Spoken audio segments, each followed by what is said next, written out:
June 4, 1942, north of Midway Atoll, flag bridge of Akagi at first light.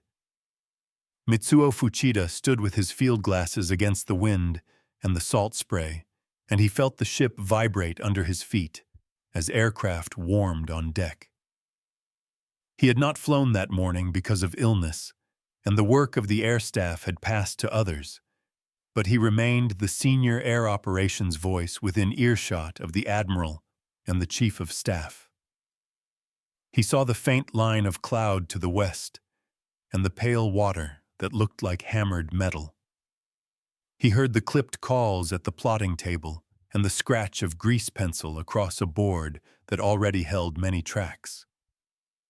He knew the sound of Akagi as a man knows the breathing of a family member. He felt the push of the engines rise and fall as she took station with Kaga to starboard and Soryu off the port bow and Hiryu a little aft, and beyond them the protective ring of cruisers and destroyers that cut white wakes through a calm sea. He carried a small notebook in his pocket and the stub of a pencil, and he wrote words that were simple and direct. First, strike away at dawn. Enemy island airfields damaged, bombers scattered. He had been one of the planners of the opening blow at Pearl Harbor 7 months earlier, and he understood what massed carrier power could do. He also understood that the morning had not gone cleanly. Some dive bombers had returned with holes in their wings. Reports spoke of tough ground fire and scattered targets.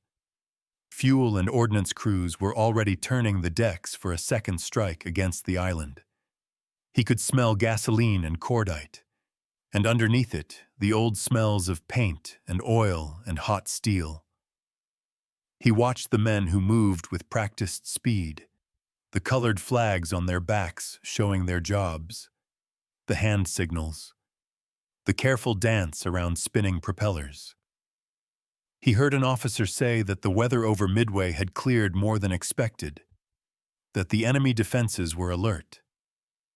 He nodded and said very little. In his mind, he saw the map that had been briefed again and again in late May. It showed the American carriers as probable but not certain. It showed a plan that depended on finding them first. The wider ocean beyond the bridge wings held numbers and movements that no single man could see. That morning, more than 200 aircraft of the Japanese First Mobile Force had set out in waves against Midway. The 4 carriers that formed the striking corps had sailed with 2 battleships, 3 cruisers of the heavy class, 1 light cruiser, and a dozen destroyers, along with oilers that lurked behind. They had left Hashirajima at the end of May, met at sea, and now stood about 300 miles northwest of Midway. On paper, the order of battle still looked strong. The Japanese Navy had carried victory across the western Pacific for 6 months, from the Philippines to Malaya and to the Dutch East Indies, and the memory of December 7th still hung over the fleet like a banner. Yet the strategic picture had begun to shift in ways that were not visible from a single deck. American cryptanalysts in Hawaii had read enough of the Japanese operation order to set a trap, and by dawn on June 4th, 3 American carriers waited to the east of Midway, not south as the Japanese had guessed. Enterprise and Hornet had sailed from Pearl Harbor under Raymond Spruance, and Yorktown, rapidly repaired after the Coral Sea fight, had come up under Frank Jack Fletcher. Their total carried air group stood near 230 planes of all types. Midway itself had become a forward air base packed with bombers and torpedo planes and fighters, including Marine dive bombers and Army B-24 and B-17 aircraft. The island had been hit at dawn, but its runways still functioned and its patrol aircraft still ranged. A PBY had reported contact in the early hours. Another sighting had mentioned 2 carriers. Reports moved by radio and flag and voice, some late, some distorted by static. yet the outlines were there. It was the kind of morning when the smallest delays add to one another until they become a weight. The Japanese first strike group signaled that a second attack on the island would be necessary to suppress resistance, which meant that the decks would need to be turned for the same kind of bombs used earlier. At the same time, there were hints of enemy naval air forces at sea. That set up the classic carrier problem. The air staff needed to choose the right weapons and the right direction before the enemy chose for them.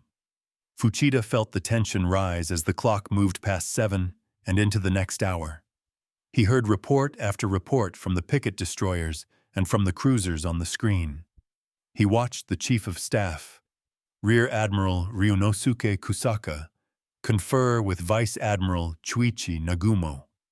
He watched the messenger come and go from the flag plot, with strips of paper held like fragile china, and he saw the tiny frown at the corners of Nagumo's mouth. There was nothing dramatic in that expression. It was the look of a man who saw two needs in conflict inside a narrow window of time. The order had gone out to rearm attack planes for a second strike against the island. It had also gone out to prepare to meet a sea-borne threat if one appeared. In practice, that meant that bombs moved and torpedoes moved and fuses were checked and safety wires threaded and unthreaded and aircraft were rolled and chalked and rolled again. The hangar crews below deck worked among lines of fuel hose and stacks of weapons as thick as a forest of aluminum and steel. Men stepped over ties and ducked under propeller arcs and yelled to be heard over engines that never seemed to fall silent.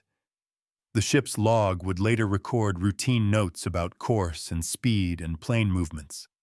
The memory of the men who worked there held the smoke of hurried changes and the taste of sweat. The bridge heard that enemy torpedo bombers from Midway had begun to appear.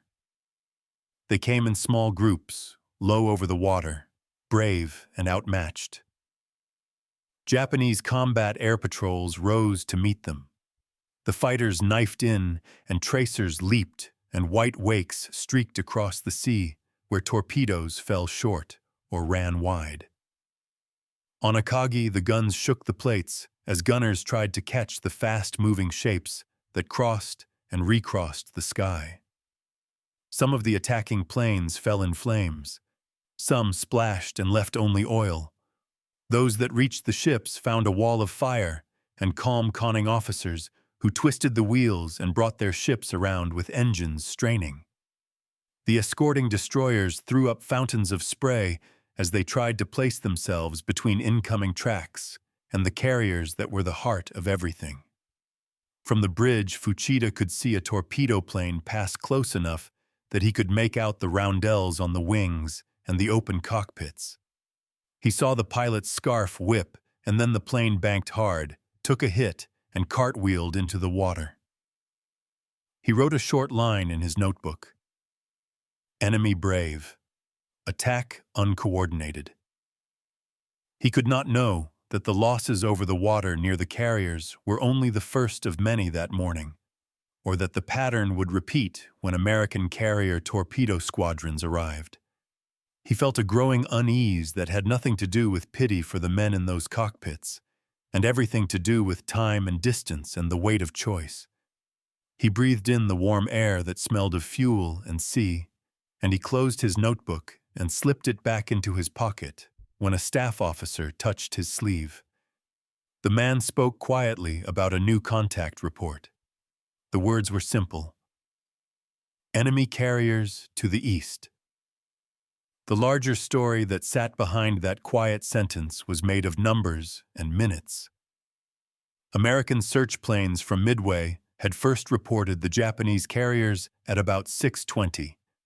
American carrier scouts had then searched wide sectors, and one of them finally sighted the Japanese striking force a little after 7:20. Reports had gone back, and task group commanders had chosen to launch immediately, even though some flights would run at the edge of their range and would fly without the kind of tidy formation that air officers preferred in theory. The outcome would be decided by who found whom at the right height and at the right moment. The Japanese had excellent fighter direction and skilled pilots, and they were accustomed to winning the early engagements. They also had a deck cycle that had become fixed around the needs of the island strike. When the first American carrier torpedo squadrons came in at wave-top height, the Japanese combat air patrol and the anti-aircraft batteries focused on them with deadly effect. Torpedo Squadron 8 from Hornet lost 15 of its 15 planes. Torpedo Squadron 6 from Enterprise lost 10 of 14. Torpedo Squadron 3 from Yorktown lost 10 of 12. Only a handful of aviators survived to be picked up, and some spent long hours in the water. The American sacrifice looked futile when measured in that hour. It did something that cannot be measured by the loss list. It drew the Japanese fighters down. It pulled the combat air patrol out of the high guard stations where they usually waited. It fixed the eyes of lookouts at the waterline. In that same set of minutes, 3 American squadrons of dive bombers, 37 planes from Enterprise under Clarence McCluskey, and 17 from Yorktown under Max Leslie, found the Japanese carriers from altitude after a long search that had stretched fuel reserves to the edge of safety. They came in from different bearings almost at the same time. They fell out of the sun at about 10:20. The timing did not come from a master hand. It came from chance and grit and the small errors that are always present in war. It was enough. Fuchida stood on the bridge of Akagi, and he saw the first sharp tracks cut across the sky as the dive bombers began their runs. He heard the shouts, then the steady clipped orders. He felt the ship stagger under hard helm, and he watched the tracers rise like a fountain that could never reach the source. He wrote nothing now because there was no time to write. The first bombs struck Kaga and Soryu within minutes. He saw the mushrooming bursts and the sheets of flame that ran along flight decks covered with aircraft that carried fuel and armed bombs. He knew the figures for fuel vapor and blast radius. He saw the human version of those numbers in black smoke and scattered men. Then Akagi took a single hit that found a sweet and terrible spot near the midships where planes stood wingtip to wingtip and where bomb carts and stacks of munitions filled the crowded spaces below. Fire rolled forward and aft and up through the island.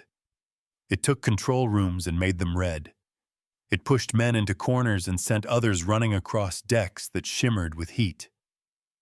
On the bridge, he heard someone say that the rudder was not answering, and then another voice that did not sound like any voice he knew began to speak with great calm about remaining stations that no longer existed.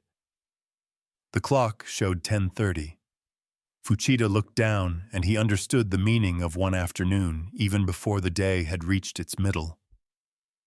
3 carriers were ablaze. The 4th, Hiryu, still fought and would strike back for some hours, but the center had been broken in the space of a few minutes.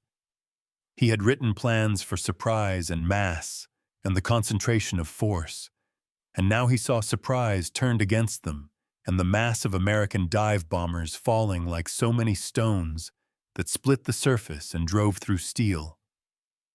The noise on the bridge became a steady background. The mind made a narrow tunnel, and he saw fire crews move like figures in a lantern show, and he heard a single voice say that the forward magazines might need to be flooded if valves held. He did not know that his own name would appear in later years in many histories. He did know that the fleet he had helped to make strong had lost its sword arm in the space of one attack, and that nothing in the next years would give it back. Smoke moved across the flag bridge like a slow tide, and the light took on a copper color as the sun rose higher and the heat of the fires deepened, and Mitsuo Fuchida understood that the air on Akagi was changing from the breath of a healthy ship to the breath of a wounded one. He felt the deck under his feet tremble with short, uneven shocks as secondary explosions ran along the forward hangar and he heard the steady clatter of pumps as damage control teams tried to force seawater through hot pipes and stubborn valves. He watched officers and petty officers work the voice tubes and the telephone circuits with the same calm that they would use in a drill, though their faces were streaked with soot. A runner came to Kusaka with word that steering was unreliable and that smoke had made the forward command post unusable. And for a moment, there was a stillness on the bridge that did not come from fear but from calculation. Then the ship answered to engines alone and came around slowly, while men fought to keep the flames away from the magazines. Fuchida wrote in his notebook without looking down. Flight deck, not usable. Hangars in flame. Fires forward and amidships. He shut the notebook again and kept it in his hand because it gave his fingers something to hold that felt like order.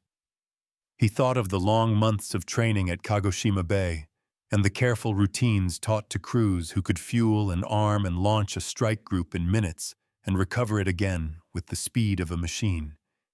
And he looked down at the same spaces now, turned into a maze of smoke and sparks.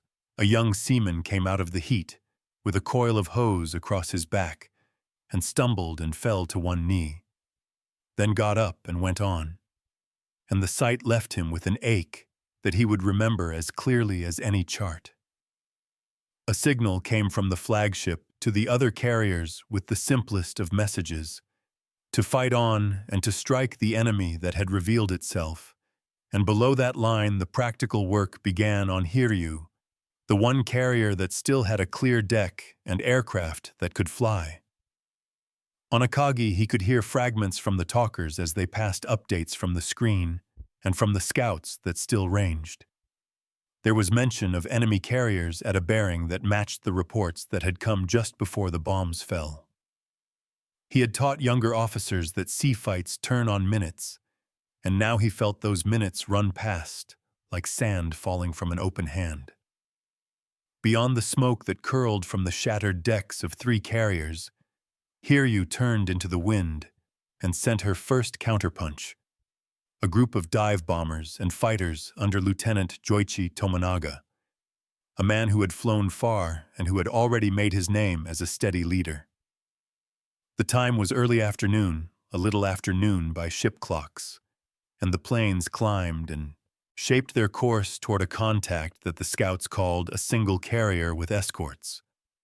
On the American side, the carrier Yorktown had already recovered battered torpedo squadrons and now set up to meet what was coming with a circle of ships and a sky full of fighters. Fuchida would later read the action reports that set out the meeting in lines and times, but on that day he knew it as the pattern of voices and the look of men around him when the first word came that Hiryu's attack had found its mark. The dive bombers came down through clouds and smoke, and the American ships threw up a wall of fire and tracers that looked solid, yet 3 bombs found Yorktown.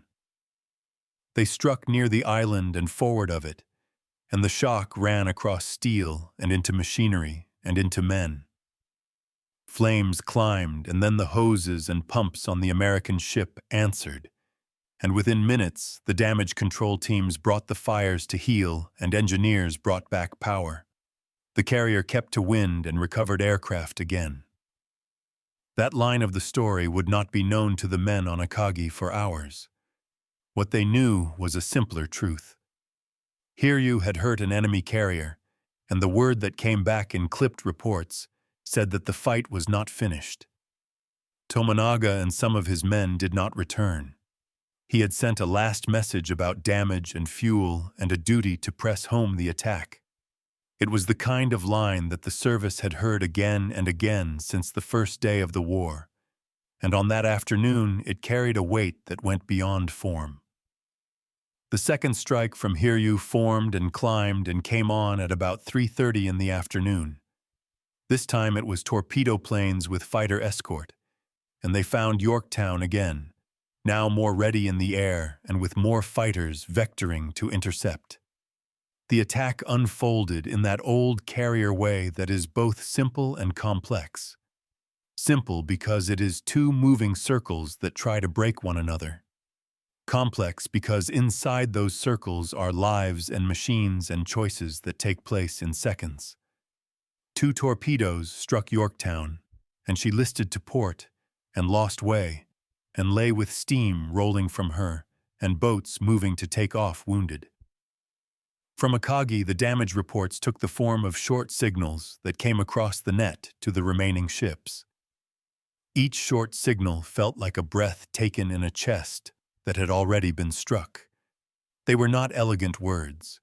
They were numbers and bearings and simple verbs. They told a story that men would understand only in full that evening, and in the years after the war when the opposing logs were placed side by side. The light began to change again as the afternoon reached its long middle and the sun fell toward the western rim, and smoke began to make red and brown veils in that light. Practical questions came to the bridge that did not belong to the world of plans made in May, but to the world of survival. Could the fires be contained? Could steering be restored? Could aircraft be brought up or moved? Were the magazines safe? Were the destroyers in position to assist? He could hear the careful form of Japanese command speech that kept the words short and clear, reduced to the fewest syllables that could carry action. He saw Kusaka draft a message to Vice Admiral Yamaguchi on Hiryu to say that the flagship was badly hit and that command of the air action might fall to him by necessity, a courtesy and a practical act at the same time.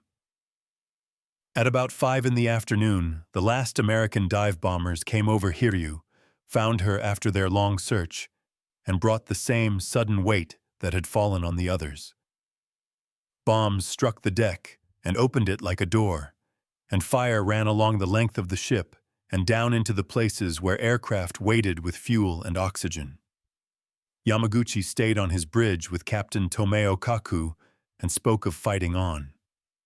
He would be lost with the ship later that night rather than take a boat. Fuchida learned that fact later and wrote the name with care in his notes when he gathered material after the war. On Akagi, there was no single stroke that would make a story. There was a grind of effort and the dull truth that some fires answer to water and some do not, because they live inside the iron and find air no matter what a man tries. There was the arrival of destroyers that came close under the lee to take off wounded and to pass hoses and to help to flood magazines. There was the dull shock that came when water found hot steel and the ship shook again. He watched the captain and the chief engineer and the damage control officer move through choices that defined the next minutes rather than the next hours. He thought about the morning's talk of a second strike against the island and the work below when bombs and torpedoes had been moved back and forth. He knew that the story of a defeat often grows in the space where two needs conflict. He tried not to shape a lesson in his mind because men were still at work in the passageways below and because the night had not yet come. He did allow a single line to enter the notebook again, written with a blunt pencil that left a gray track on the page. The fleet fights on. The air arm is broken for the day. He folded the notebook and tucked it into his tunic and watched a chaplain help a wounded sailor to the ladder. And the sight made him think of Pearl Harbor for a breath, and then he set that thought aside because the present had no room for memory. The long view of that afternoon and evening can be told by numbers that sit in plain rows. 4 Japanese fleet carriers had started the day in a wide square around a point of sea that held their flag group and their escorts. 3 were burning by 10:30 in the morning, after 30 minutes of American dive bombing. The 4th also burned before the sun touched the horizon. Yorktown had been struck 3 times by bombs and twice by torpedoes. Her crew had fought the fires, brought the ship back underway, then fought again until the list forced an order to abandon ship. She did not sink that night. She would be torpedoed by a submarine on the following day while under tow, and she would go down on June 7th. American planes had lost many torpedo bombers and fewer dive bombers, and had kept enough fighters in the air to make the later strikes costly to the enemy. Japanese aviation had lost large numbers of skilled men that could not be replaced in a few months or a year. The numbers looked clean on a page. They were not clean on the water. Men in life jackets floated among patches of oil that had the color of tea in the lowering sun. Small boats ran with the steady pace of duty, and the destroyers moved in patterns that were as old as seamanship. On Akagi, the order to abandon ship would come after midnight, when the fires could not be checked and the risk of explosion remained. Before that hour, Fuchida stayed on the bridge while the captain weighed scuttling with the torpedoes of the escorts against the hope of saving the ship. That hope kept men at their stations through the evening and into the night. He could taste salt on his lips and smoke when he swallowed, and he could feel a heat that had become a presence rather than a sensation, as if the ship had grown a second heart that beat too fast and did not understand rest. In the narrow counselor space that a man keeps for himself, even inside duty, he began to see the outlines of something larger than the fate of a single ship. The loss of 4 large carriers in one fight would mean years of effort to regain parity, and years were not things that nations had in war once an enemy found the measure of their industry and learned how to use it. He did not make a speech to anyone, and he did not write that thought down because it belonged to a place that officers do not show when others need courage more than analysis. He only watched the men and the work and the slow turn of the stars above a deck that no longer hummed with aircraft, and that now held hoses and stretchers and silent shape after silent shape laid side by side near the waist. Night settled over the Midway Sea with a slow calm that felt at odds with the work still going forward, and Mitsuo Fuchida stood on the starboard wing of the bridge and watched the red of the fires change to a deeper color that seemed to move inside the skin of the ship. The voices around him had grown quieter as officers husbanded strength, and the work sounds below had taken on a rhythm that spoke of men who knew that the next hour would be like the last hour, and that only persistence could bend the line of events. He could feel the deck plates under his boots heat and cool in small pulses as the crews opened and shut hatches and shifted the flow of water through pipes that had not been asked to do this before. A petty officer offered him a canteen, and he drank without ceremony and handed it back, and did not speak because each spoken word felt like a luxury that had to justify itself. A signalman brought the last formal message from Vice Admiral Nagumo that still carried the tone of command rather than farewell. It directed the screen to close, and it named destroyers that were to stand ready to take off wounded and to receive the admiral if conditions forced the abandonment of the flagship. Fuchida signed the receipt and looked at the man and told him that he had done well in a voice that felt steady because it had been steady all day. He wrote a line in his notebook that said only that the flagship fought her fires and that the air arm had ceased to exist as a massed instrument for this day. He put the notebook away and walked to the chart where the navigator had marked the latest positions with a pencil that left faint lines because the surface had become greasy with soot and ash. The navigator spoke in the same flat voice that he would have used in a peacetime exercise. He noted the bearing of the scuttling destroyers for the other ships that had burned and that now drifted with no power. He noted the likely drift of oil slicks and the set of the wind. He noted the favorable and unfavorable currents for boats that would carry wounded and for escorts that would stand by with hoses and lines. These were facts that held their own quiet comfort because they could still be measured. Fuchida nodded and turned back to the open air, and felt a small breath of wind that came across the warm sea. The wider scene around Akagi that night held movements that would decide the next days. To the north and east, American carrier groups drew off to refuel and to reorder their formations after a day in which whole squadrons had spent themselves. Their admiral did not press in the dark because he understood that his advantage lay in the strength of carriers that could fly again in the morning, rather than in a night melee among cruisers where chance could reverse a victory. Patrol aircraft from Midway flew short arcs in the late light, and then returned to an island that had been hit again that afternoon by smaller strikes and by harassment raids, but that still functioned as a base. American destroyers cruised with searchlights doused and with ears and eyes alert for submarines. Japanese escorts moved in close or stood off as ordered, and in the southern sectors other elements of the grand plan that had reached out toward Midway and toward the Aleutians continued to move because orders written in May could not be undone in every corner in a single night. Far to the west, the main body of battleships and heavy cruisers that had been meant to stand as a distant hammer still cruised without a target worthy of their guns. In the middle sat the ruin of the striking force that had carried the Empire across an ocean for 6 months.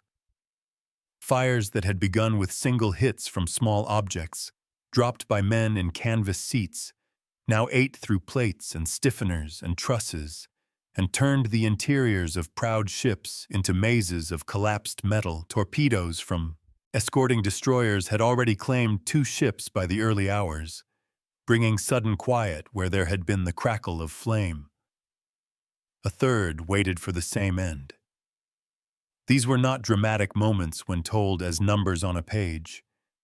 They were the slow work of sailors who rowed boats back and forth, and who hauled lines, and who lowered stretchers, and who counted men by touch rather than by face, because smoke and night made identity a guess.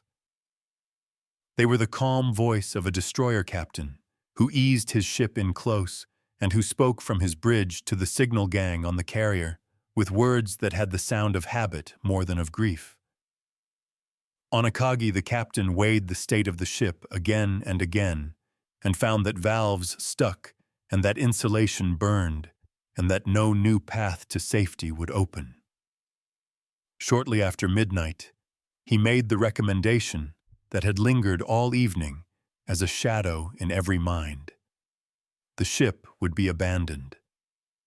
The admiral listened, and then gave the order with the same quiet that he had used to order men forward in other battles. There was no ceremony.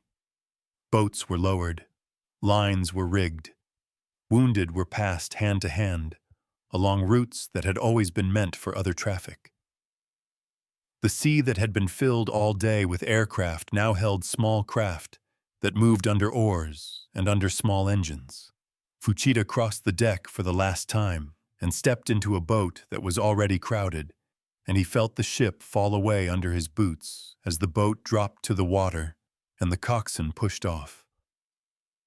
He looked back and saw the island of the ship rising like a black shape against a deeper black, and he felt the oars bite and the little engine catch, and he smelled oil and heard only the splash and the soft click of oarlocks and the low words of men who counted their own breath. The next day rose in a pale gold that had no kindness in it, and Fuchida stood on the deck of a destroyer that had taken him, and he looked east and saw only water and smoke and distant columns that lingered where ships had burned. He felt the strange lightness that follows a great strain and knew it for what it was.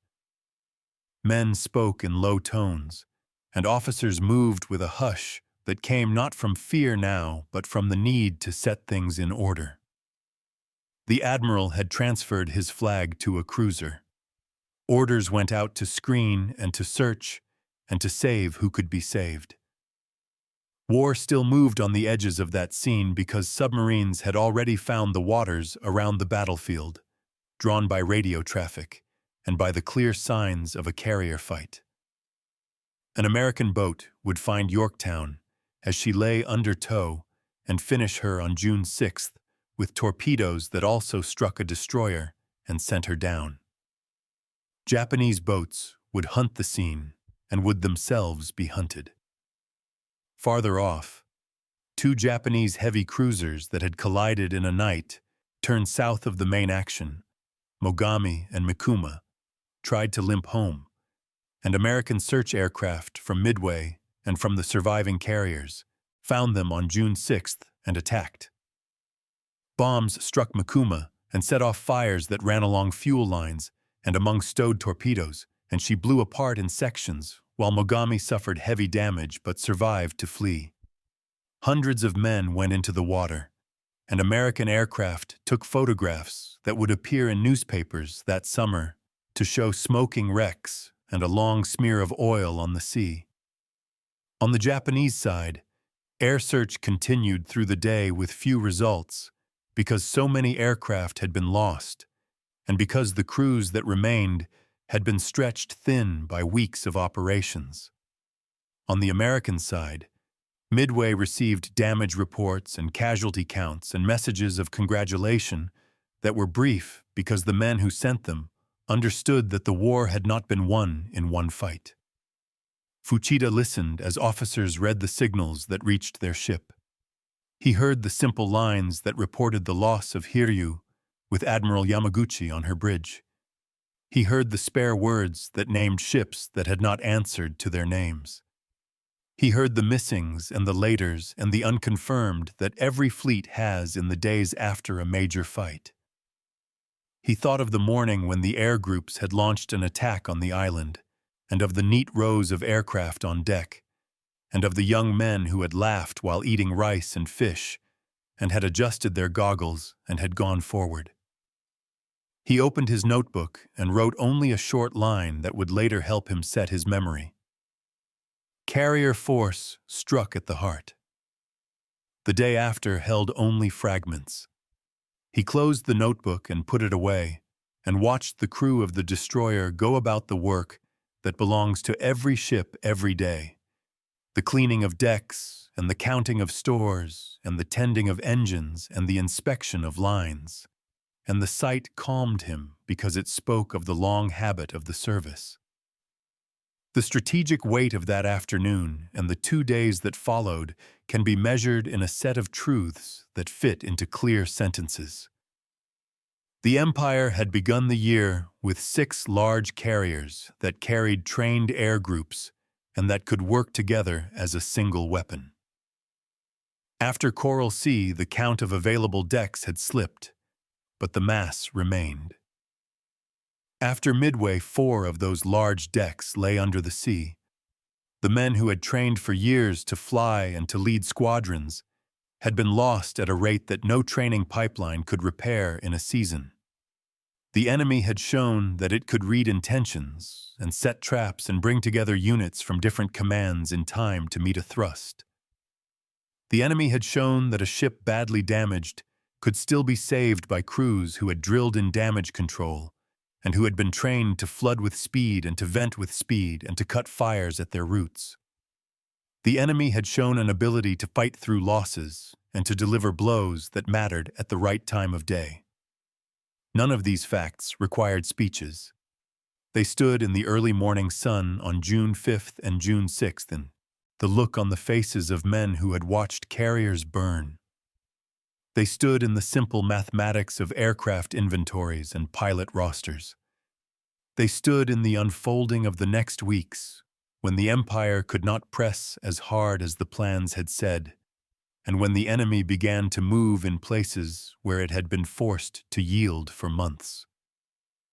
On the destroyer where Fuchida found himself that week, the wardroom grew quiet during meals, but the routines stayed firm. Officers briefed. Watches were stood. The navigator marked courses toward rendezvous points and fuel stations. Couriers came by boat from the flagship with sealed envelopes and took sealed envelopes away. A chaplain said prayers over bundles that were lowered with dignity into a sea that held too many such bundles already. At night, the ship ran with lights doused and with engines kept to a steady beat that felt like the heart of a healthy animal. Fuchida watched the men who had lost friends and who still checked gauges and cleaned guns and chipped paint, because ships must be kept alive if men are to be kept alive. In the narrow space that he kept for his own thought, he began to shape the conclusion that would later appear in lines that others would read. The loss had come in minutes, but it had been made possible by choices that had added up over months. The training of damage control crews on American carriers had been disciplined and constant. The use of radar on American ships had become common even on support units. The enemy had separated search and strike functions in a way that improved speed of response. The Empire had forced its air arm to do two jobs at once in a narrow window and had not allowed for the friction that always enters real work. These are sober thoughts, and they came to him without heat, as the ship turned on a new course and the sun rose again over a sea that had returned to its old color. He stood by the rail and looked down at the water for a long moment, then turned and went below to attend a briefing that would set the pattern for the run back to the west.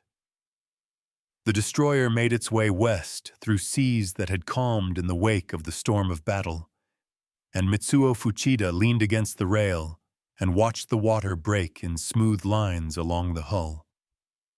Around him, the ship's company moved with that steady discipline that comes after great loss, when routine becomes both refuge and statement.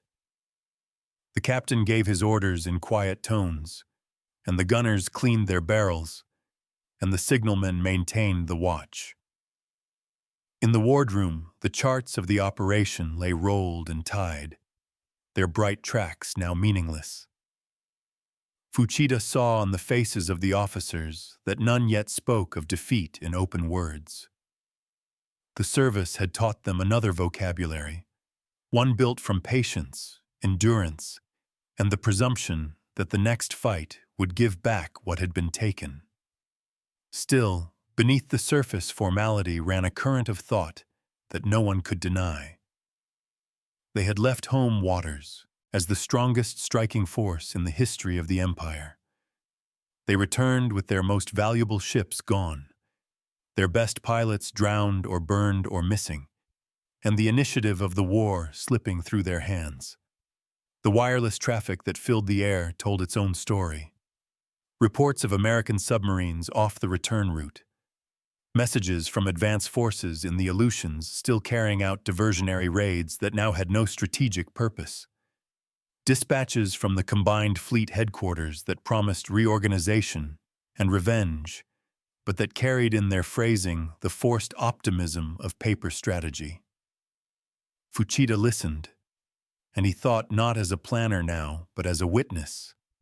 He had seen too much in one day to believe that the loss could be covered by new words.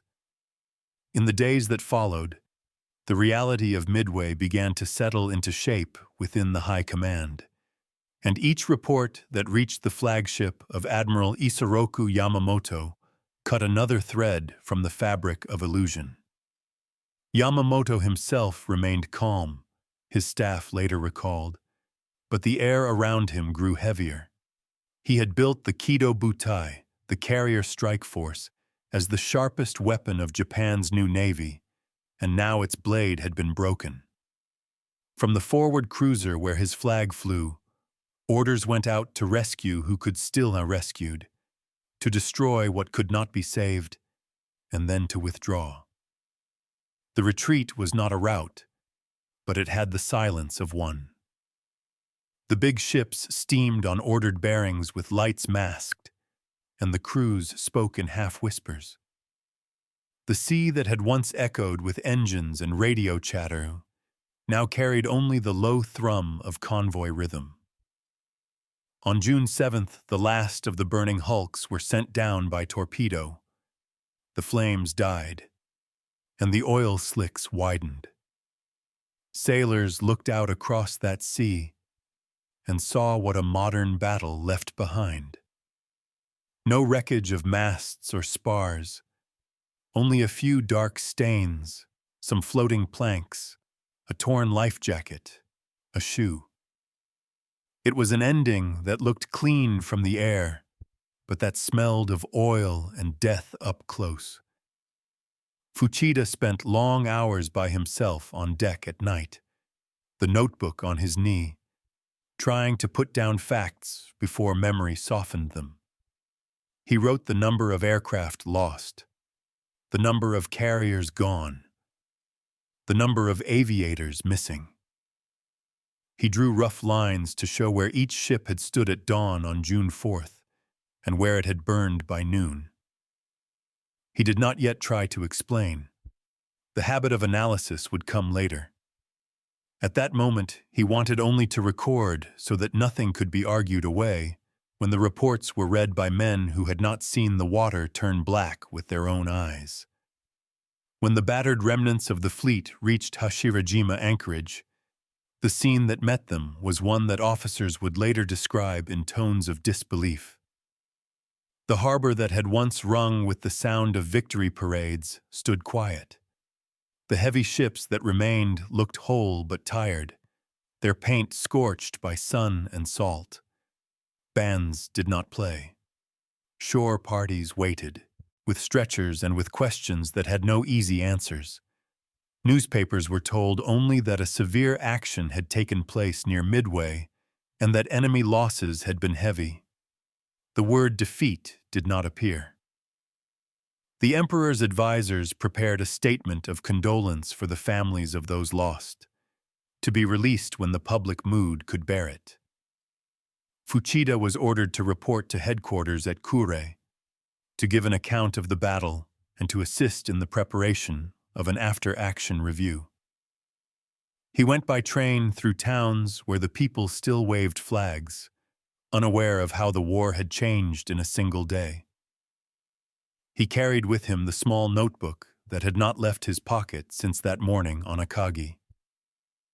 The report that he helped to draft with other surviving officers followed the formal structure demanded by the Navy: objectives, execution, results, analysis, recommendations. The words were dry by design, yet between the lines there ran a knowledge that was not spoken aloud. The carrier war, which Japan had begun, had now turned against her. The Americans had fought through confusion, had coordinated their strikes with intelligence drawn from broken codes, and had displayed an industrial resilience that the Japanese command had not yet fully understood. Fuchida saw the final draft signed by senior officers and knew that the document would pass up the chain until it reached Yamamoto himself. He wondered what the admiral would think when he read the summary line: enemy carrier strength undiminished, ours materially reduced. In the weeks that followed, the Imperial Navy tried to rebuild its shattered arm. Shipyards worked day and night. Training schools accelerated new classes of pilots. The propaganda services spoke of temporary setbacks and of men who had given their lives in a noble cause. Yet behind the slogans, the numbers told another truth. It would take more than a year to replace the carriers lost at Midway, and the new ones would lack the experienced air groups that had given the fleet its edge. American yards, by contrast, had already laid down new Essex-class hulls, and their factories produced aircraft at a pace that could turn the tide of a campaign within months. In late June, Yamamoto convened a meeting at his flagship's wardroom. Fuchida was present as a technical observer. The admiral listened as each department gave its report: logistics, aviation, ordnance. When his turn came, Fuchida spoke briefly about the coordination of strikes, about the danger of divided armament on carriers, about the need for faster intelligence relay between scouting units and flight decks. He spoke without blame, as a professional. Yamamoto nodded and said nothing for a long moment. Then he looked up and said in a low voice that the outcome at Midway had not been decided by bravery or lack of it, but by preparedness. The Americans had been ready in a way that the Japanese had not expected them to be, and readiness was the product of industry as much as will. Those words stayed with Fuchida. He wrote them down later in a private paper that would not be published until years after the war. The realization had begun to spread through the service that the Empire could win great tactical fights but could not afford a strategic loss of this size. The carrier fleet that had once been the sword of expansion was now the shield of defense. From that point forward, every operation would be shadowed by the absence of the 4 lost decks, and every plan would carry within it the ghost of Midway.